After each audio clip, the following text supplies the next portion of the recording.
Maintenant que notre macro est complète et que le fichier a dans son ergonomie un aspect un peu plus fini avec ce petit bouton, nous allons nous intéresser à l'envers du décor et à la manière d'optimiser notre macro et notamment le copier-coller.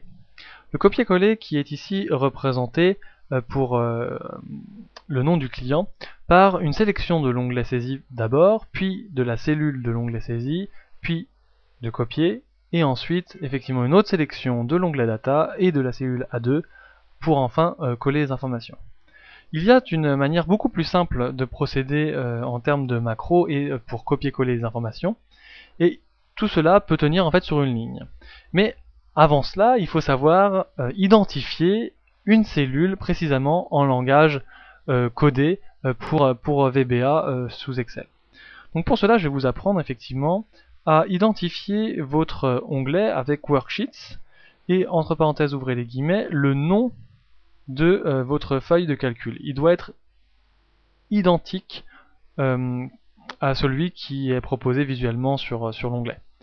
Ensuite, vous mettez point range et là dedans vous pouvez mettre la cellule, donc par exemple C4.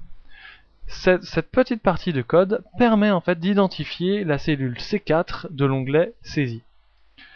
Dans notre cas, je vais juste rajouter ici point copie puisque c'est cette cellule C4 de l'onglet saisie que nous souhaitons copier.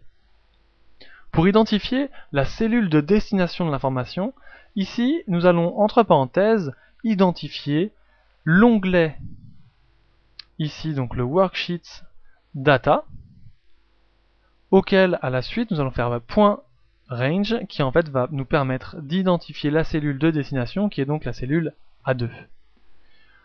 Cette petite ligne de code fait un copier-coller du nom du client facturé dans notre exemple. C'est-à-dire que grâce à cette ligne, nous pouvons nous passer de toutes ces lignes-là. Alors, pour l'exemple, je vais juste passer en commentaire, donc en mettant une petite apostrophe devant toutes ces lignes, pour pouvoir tester notre macro à présent et voir et constater si cette ligne fonctionne bien comme nous le souhaitons. Pour cela, hop, nous nous rendons sur l'onglet saisie et nous remplissons les champs une autre fois afin de pouvoir cliquer et actionner la macro et de constater sur l'onglet data que le nom du client a bel et bien été copié de la même manière que les autres cellules.